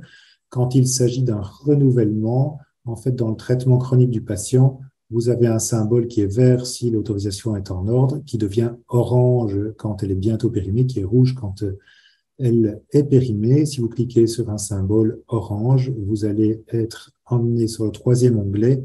Si vous avez de la chance, MediSpring connaît les raisons pour lesquelles le remboursement a été demandé la fois précédente et tout sera pré-complété. Vous n'aurez qu'à cliquer sur prolonger l'accord et puis vous aurez une réponse soit immédiate, soit en attente avec un petit sablier. Je ne m'attarde pas plus sur le chapitre 4 aujourd'hui. Je continue ma consultation en disant que mon patient, je voudrais le faire voir par un spécialiste et donc dans mon petit plus du plan d'action, je vais créer un document. Si je clique document, MediSpring me demande à qui je veux l'envoyer, à personne en particulier, au médecin traitant, mais il faut pour cela avoir encodé le médecin traitant dans la fiche du patient, à un autre destinataire ou au patient lui-même. Patient, ça peut être utile si vous imprimez des conseils diététiques pour le cholestérol ou pour une lithiase urinaire, que sais-je, ou un régime d'épargne colique. Si vous choisissez un autre destinataire, vous avez le choix d'entrer un nom et vous allez afficher votre liste d'intervenants. Vous allez choisir un numéro et MediSpring va vous afficher les documents disponibles dans la base de données. On peut en importer depuis la bibliothèque de MediSpring. Il y en a souvent beaucoup, donc vous pouvez taper quelques lettres pour filtrer la liste. Et vous voyez que MediSpring a automatiquement complété les données du destinataire et qu'il est aussi allé compléter les données structurées du patient.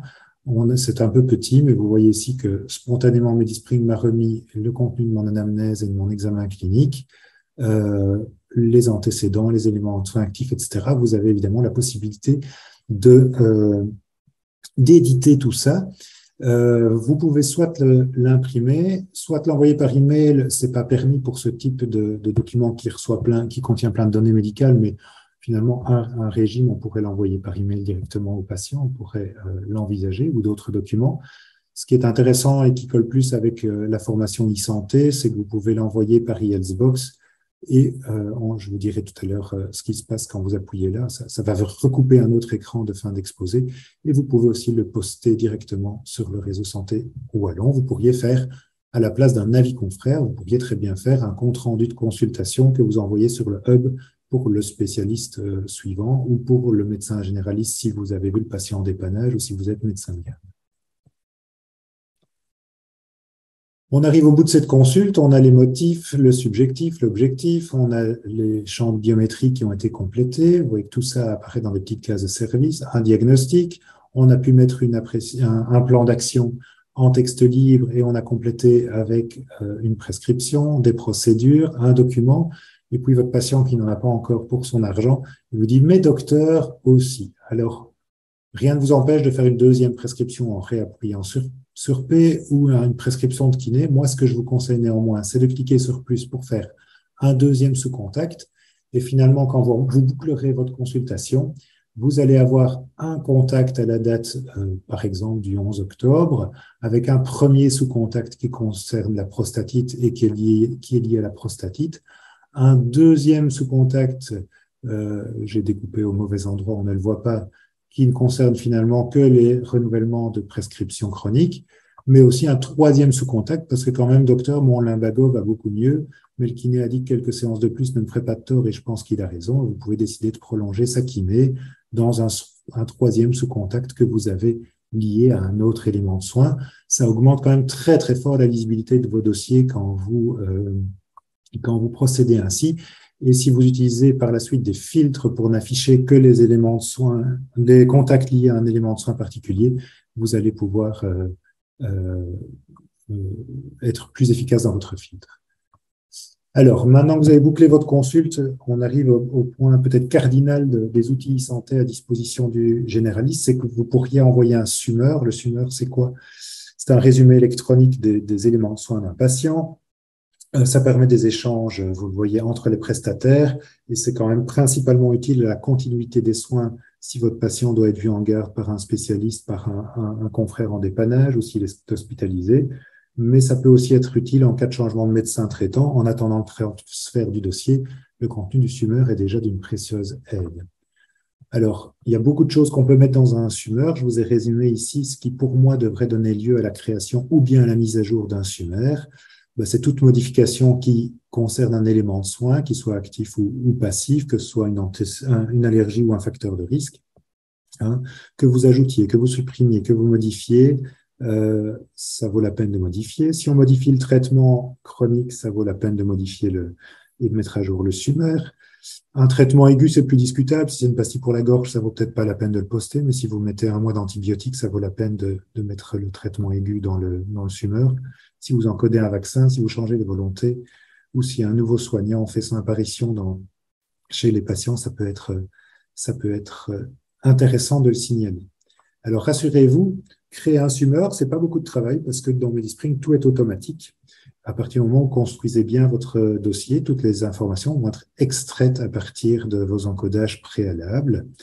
Que ce soit des éléments en texte libre ou des éléments codifiés, et vous aurez simplement le choix de prévisualiser votre summeur pour modifier éventuellement son contenu, être sûr que vous n'envoyez pas de choses qui ne devraient pas y figurer. Alors, comment ça se passe concrètement pour le summeur?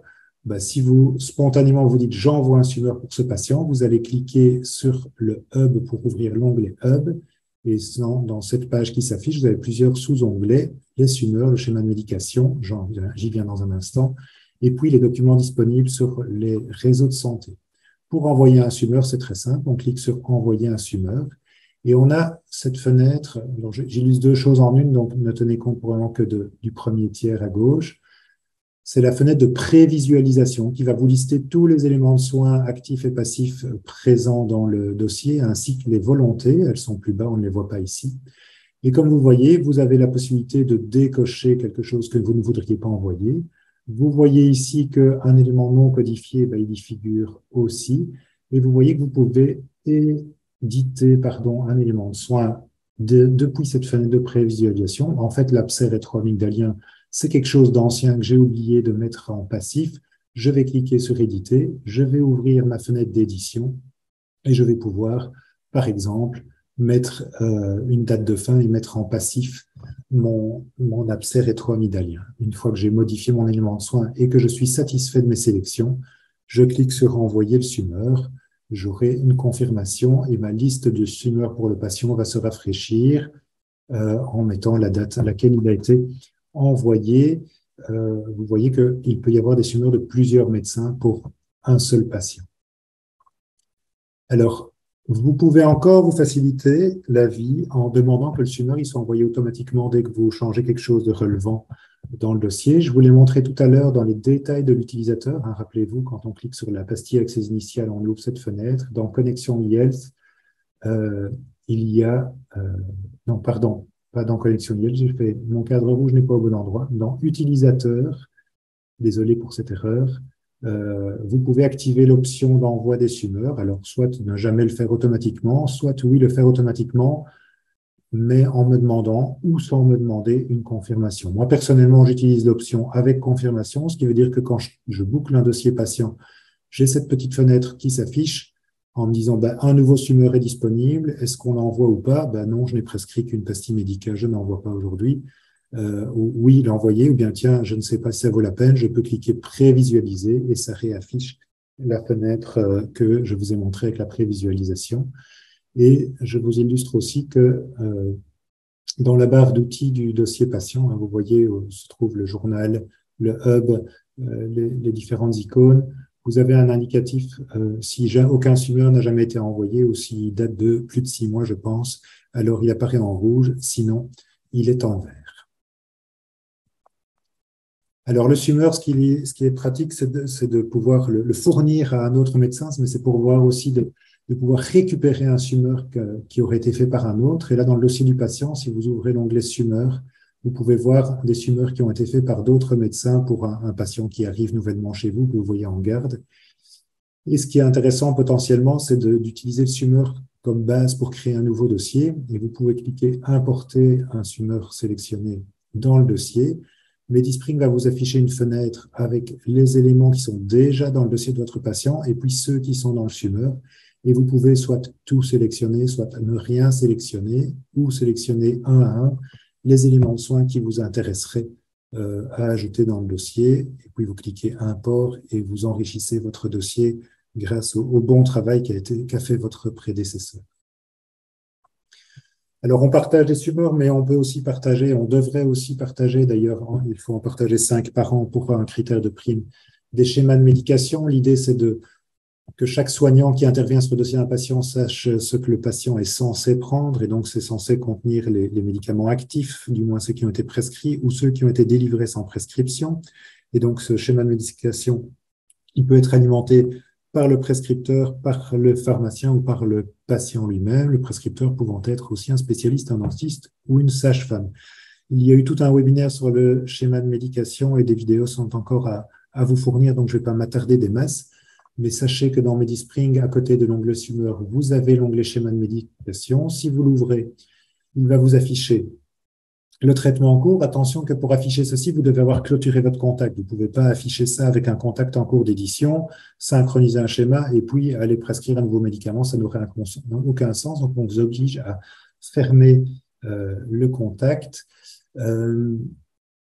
MediSpring vous dit ce qui va se passer. Donc, ça, c'est ce qu'il y a chez lui. Et en fait, vous avez les petites icônes de légende. Dans ce cas-ci, il n'y a rien sur le hub comme schéma de médication. Donc, MediSpring va tout envoyer. Vous pourriez avoir un petit flèche vers le bas parce qu'une médication est plus récente sur le hub que dans votre dossier. Et donc, ce serait chemin inverse. S'il y a une suppression ou un changement, ça apparaît en rouge ou en bleu. Et si vous cliquez sur synchroniser, alors tout devient gris et vous devenez l'auteur du dernier schéma de médication disponible. Et j'attire votre attention, même si vous n'avez ajouté qu'un seul médicament et que d'autres médecins sont responsables du traitement chronique, vous validez l'ensemble du schéma de médication quand vous le synchronisez, donc vous devenez l'auteur de l'intégralité. Je ne vais pas plus loin pour le schéma de médication et un dernier outil très précieux qui concerne les hubs, c'est quand même de temps en temps de pouvoir aller récupérer un protocole. Donc, dans l'onglet documents, vous allez avoir tous les documents disponibles pour le patient générés par des spécialistes ou des hôpitaux. On pourrait faire pareil avec les labos. Et si un protocole est manquant chez vous, vous voulez le récupérer, vous avez un bouton en bas de la fenêtre « Importer dans le journal ». Alors, soit l'auteur du document est déjà connu dans votre MediSpring et ça s'importe facilement, soit l'auteur n'est pas encore connu et vous aurez une fenêtre supplémentaire vous demandant de créer un nouvel intervenant ou bien de le lier à un intervenant déjà existant que MediSpring n'aurait pas réussi à identifier. Après, vous validez et vous importez votre document. Voilà, vous avez bien travaillé, donc vous allez pouvoir vous faire payer. Je vois que le temps passe très, très vite. Voilà. S'il faut arrêter, passer aux questions, Estelle, tu me diras. Je vais encore une dizaine de dias, donc 10 petites minutes pour terminer. On a 4 ou 5 questions qui sont en cours. Donc, voilà, j'avance. Pour facturer, il faut que le patient soit en ordre mutuel, c'est l'icône ici. Ça se rafraîchit automatiquement à chaque ouverture de dossier. Si ce n'est pas le cas, si c'est orange, c'est qu'il y a eu un bug mutuel, vous pouvez toujours cliquer pour mettre à jour. Si vous cliquez, vous affichez cette fenêtre qui vous donne les données du membre il y a parfois d'autres infos intéressantes que simplement son statut de mutuelle, par exemple ici, des données concernant un trajet de soins. En tant qu'assistant, la toute première fois que vous allez faire une facture, si vous ne l'avez pas gérée dans vos préférences, on va vous demander si vous faites partie d'une pratique de groupe, oui ou non. Et on va aussi vous redemander de confirmer les préférences que je vous avais montrées tout à l'heure, donc je ne m'attarde pas plus. Alors, on peut facturer un patient en IATEST et en IFACT. Donc, IATEST, le patient paye, se fait rembourser. IFACT, vous facturez à la mutuelle et vous faites payer le ticket modérateur. Le premier écran, c'est celui-ci. Vous voyez qu'en tant qu'assistant, ça se fait sous responsabilité d'un maître de stage. Si vous êtes lié, si vous avez plusieurs maîtres de stage, vous pouvez changer ici avec l'onglet déroulant pour que les honoraires aillent chez le bon maître de stage, en tout cas la compta soit chez le bon maître de stage et que la prestation à la mutuelle soit liée au bon maître de stage. Vous choisissez votre code de consultation, vous ajoutez éventuellement un code d'acte technique dans la deuxième colonne. Les codes vont s'ajouter ici.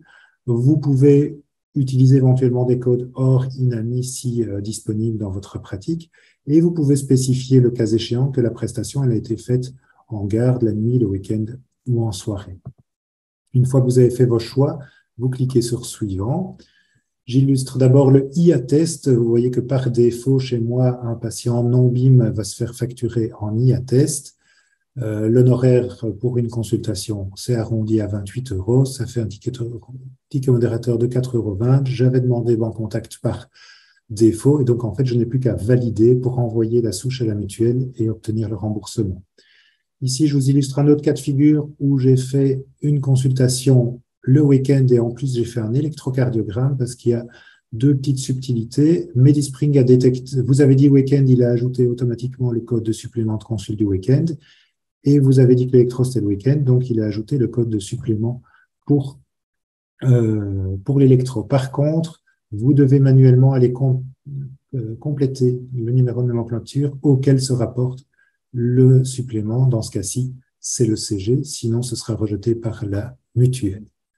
Donc, une fois que vous validez votre attestation, vous devez confirmer que le patient vous a bien payé. C'est un clic supplémentaire et un écran embêtant, mais on est obligé de le mettre, c'est IELTS qui l'impose. Et puis, la mutuelle vous renvoie un code barre qui est la preuve que l'attestation a bien été enregistrée par la mutuelle et que le patient sera remboursé. Vous êtes censé imprimer ce document pour le patient ou lui envoyer par la IELTS Box. Je ne sais pas quel patient utilise sa IELTS Box, à mon avis. Pas beaucoup. En pratique, je pense que nous sommes de nombreux médecins à ne pas imprimer pour ne pas gaspiller et à dire aux patients que s'ils ont besoin du reçu, il est toujours disponible. On peut l'imprimer a posteriori. Si vous avez choisi de facturer à la mutuelle, soit vous l'avez choisi dans vos préférences et donc par défaut, vous aurez IFACT qui est coché plutôt que IATEST, soit c'était coché IATEST, mais votre patient demande le tiers payant et donc vous allez simplement cliquer là pour changer. Quand vous choisissez une prestation en tiers payant, vous devez faire valider le tarif par la mutuelle. C'est le bouton ITAR qui est obligatoire pour valider l'ordonnance. Donc, quand vous cliquez sur ITAR, Medispring interroge le service pour savoir, en fonction du statut de mutuelle de patient, de votre numéro INAMI, du numéro de nomenclature, utiliser quel est le tarif à appliquer et si la mutuelle est d'accord de payer. Si la mutuelle est d'accord, vous aurez un petit code vert. Si elle refuse, vous aurez un petit code rouge. Ça n'arrive plus beaucoup puisque le tiers payant est autorisé chez tout le monde, mais ça arrive en général, quand ça arrive, c'est qu'il y a soit une erreur de réseau et que la mutuelle n'est pas contactable, soit vous avez fait une erreur dans votre attestation. Une fois que vous avez votre feu vert, vous validez. Si vous validez, vous ne recevez pas de code barre, l'attestation est créée, elle n'est pas encore envoyée, il appartient au maître de stage de l'envoyer ensuite. Pour les patients BIM, il y a une subtilité. Vous ne pouvez pas faire d'IATEST et donc ce sera toujours IFACT qui est coché par défaut et vous ne pourrez pas cocher IATEST. Alors, que ce soit un patient BIM ou pas, vous pouvez dire que le ticket modérateur n'est pas payé par le patient, mais que, par exemple, le CPS s'en occupe et vous devez ici aller choisir qu'un organisme payeur s'occupe du ticket modérateur ou de la totalité du paiement. Et puis, vous sélectionnez cet organisme payeur dans votre liste d'intervenants. Vous devez donc l'avoir encodé au préalable. Voilà. Au maître de stage maintenant de jouer. Après quelques jours, quelques semaines, vous avez quelques attestations à envoyer. Vous pouvez envoyer d'un coup toutes les attestations confondues, les vôtres et celles de votre assistant, ou choisir de faire des envois distincts. C'est maintenant très facile dans MediSpring puisque vous avez un petit bouton de filtre ici qui vous permet de n'afficher que les attestations de l'assistant ou que les vôtres. Si vous choisissez uniquement l'assistant, vous voyez bien que ce sont que des attestations assistants. Et dans ce cas-là, elles seront envoyées avec un message à MyCarenet de verser sur le compte bancaire dédié dont on a parlé tout à l'heure. Le DMG, théoriquement réservé aux médecins agréés, donc moi je déconseille aux assistants de les attester. Il sera enregistré au nom du maître de stage et donc voilà, si vous faites des prestations hors supervision, je ne pense pas que vous puissiez, avant d'être agréé, demander des DMG.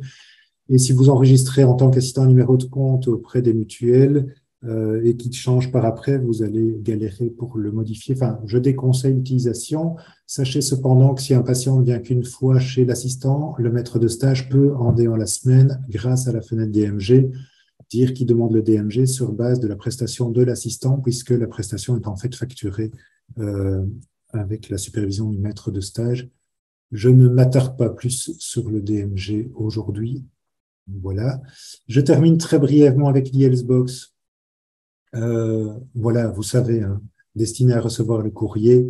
Intéressant de savoir qu'on peut joindre des pièces attachées et qu'on peut contacter n'importe quel soignant de Belgique.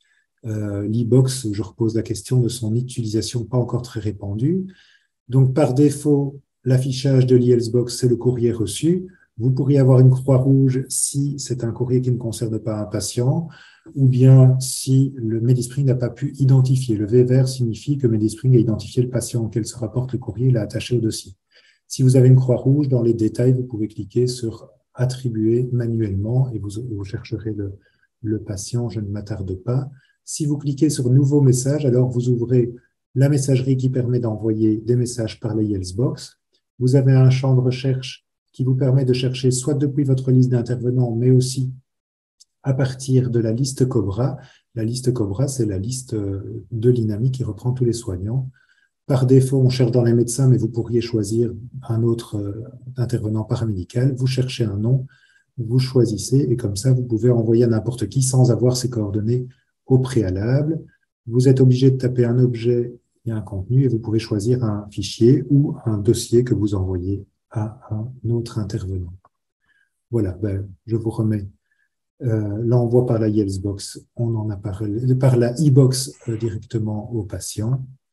Et je termine, dernière dia, courage, avec la prime télématique. Elle va intéresser quand même une partie des gens. Donc, les médecins qui utilisent un logiciel agréé comme MediSpring ont droit à une prime télématique. Pour les médecins agréés, le montant varie en fonction du nombre de critères que vous avez atteints. Pour l'assistant, le montant est forfaitaire, c'est 800 € par an. Je trouve qu'il est de bon ton que l'assistant rétrocède cette prime à son maître de stage, étant donné que le maître de stage débourse 990 € pour la licence annuelle.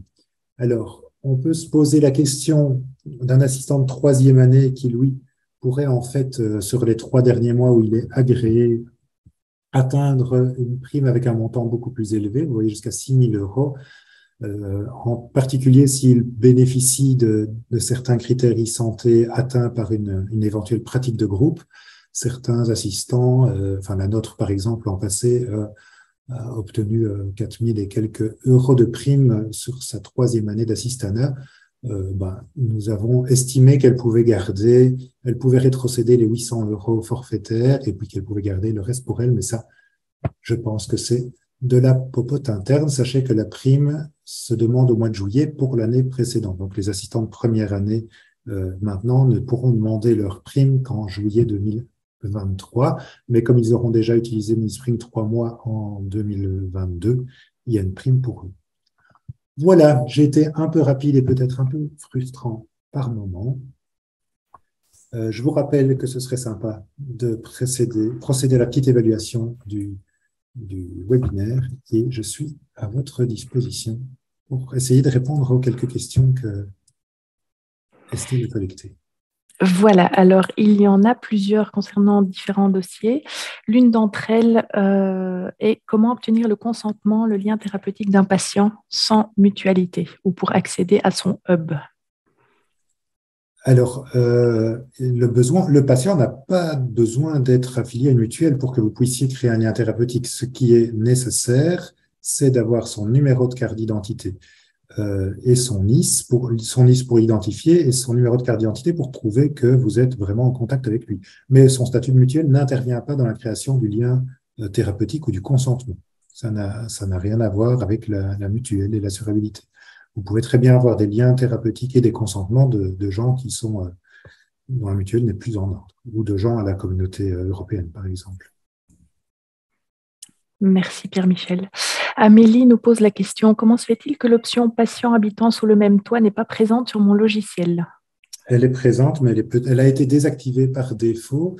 Et donc, pour la réactiver, je vais changer mon partage d'écran, afficher un MediSpring. Vous devez faire ça dans vos préférences utilisateurs, dans détail de l'utilisateur, deuxième onglet utilisateur, activer la recherche sous le même toit. Donc, quand la fonctionnalité a été créée, elle était imposée à tout le monde.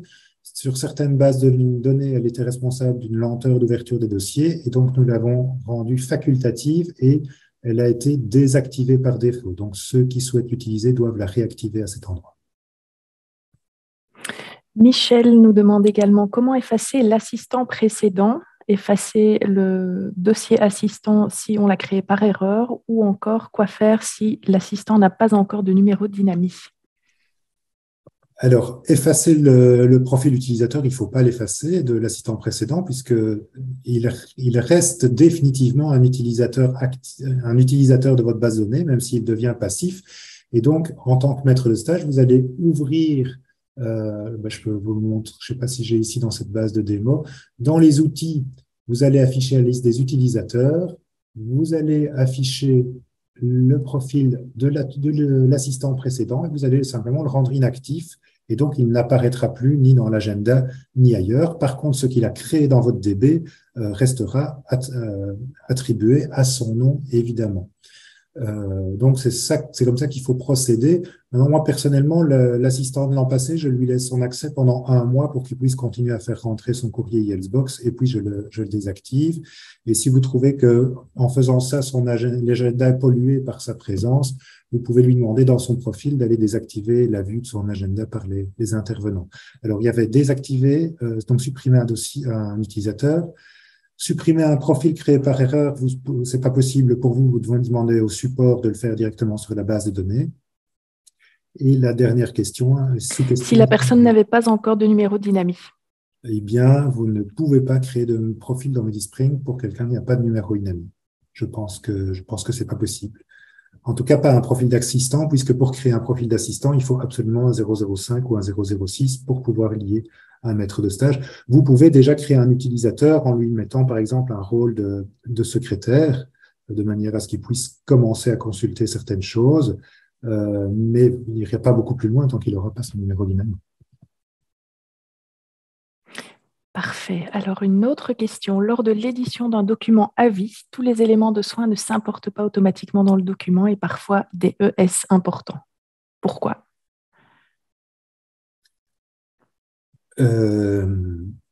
Je n'ai pas ce bug personnellement. Il faut voir s'il y a une spécificité de la base de données. S'il y a des éléments de soins migrés, ça me paraît une piste à réfléchir. Je peux revenir aussi individuellement à la personne qui a posé la question. J'ai ses coordonnées. C'est une question qu'on fouillera parce que oui. si je fais je ne sais même pas. J'ai pas dans cette base de données, j'ai pas encore créé de choses dans cette base de données-ci. Donc, je ne saurais pas le reproduire maintenant. Il faut que je regarde ça après. Estelle, tu voudras bien prendre note de la personne Absolument. qui a posé ça et on reviendra vers vous. Oui. Alors, autre question, peut-on accéder au hub avec un INAMI 000?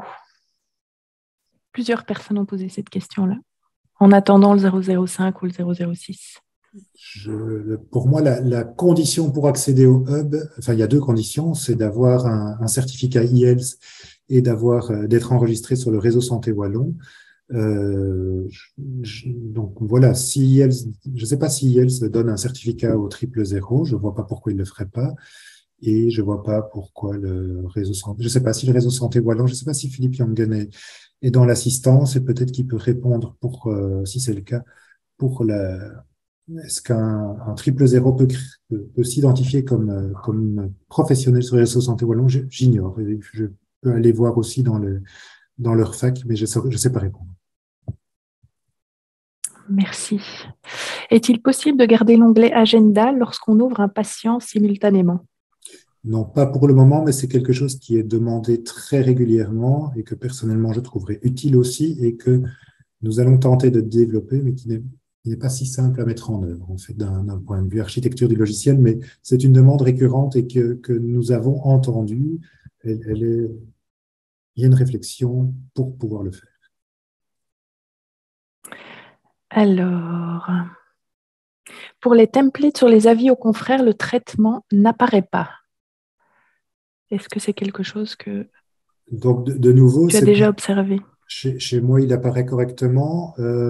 Attention en fait, il faut vérifier si votre template est construit correctement. Je sais que c'est la première chose à faire. Dans les documents types, si j'affiche ici un template, vous voyez, ce sont des balises qui sont encadrées en rouge qui appellent des données de votre dossier. Et donc, il faut vérifier si vous voulez afficher le traitement dans la rubrique patient, il faut vérifier dans la rubrique contact, il faut vérifier que la médication, que la balise médication a bien été ajoutée dans votre modèle. Sinon, ça ne saurait pas fonctionner. Mais si la balise est là et que ça ne fonctionne pas, il faut voir avec le support, il y a un bug ailleurs.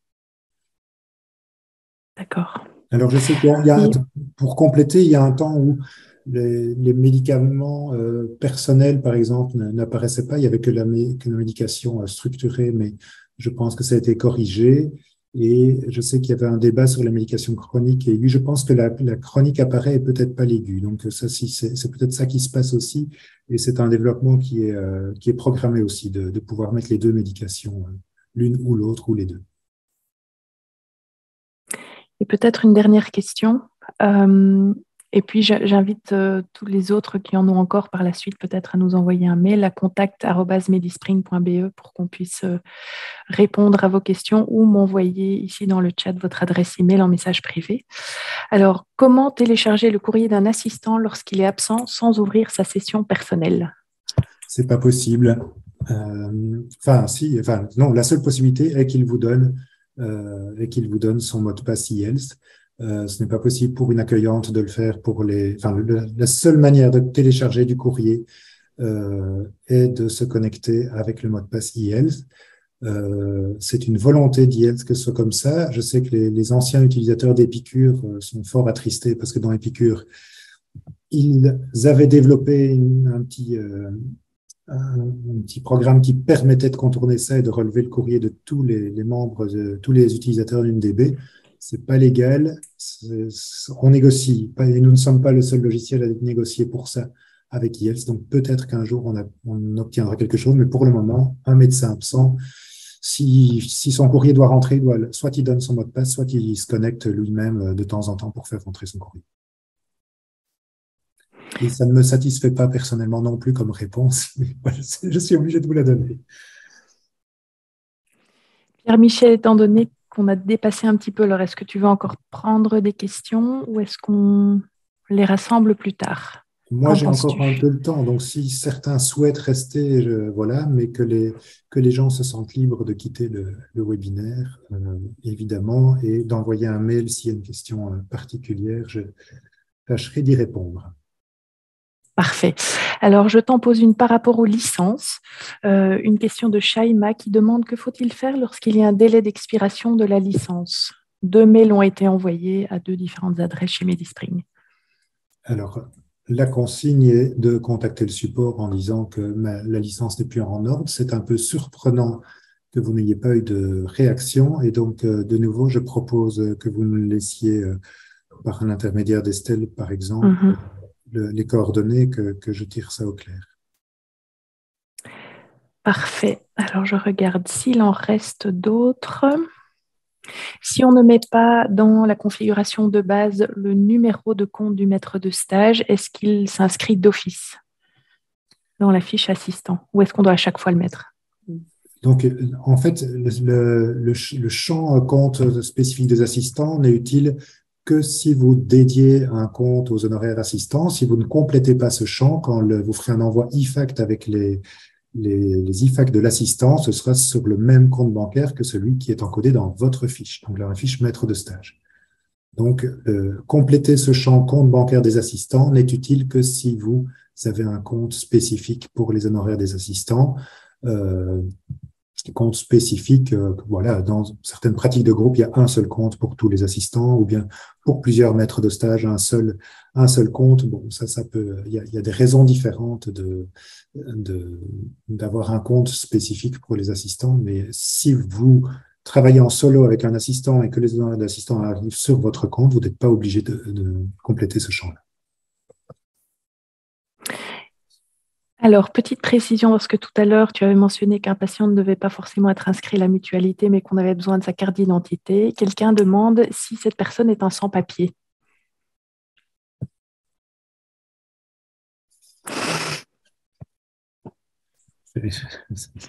C'est colle. La petite colle.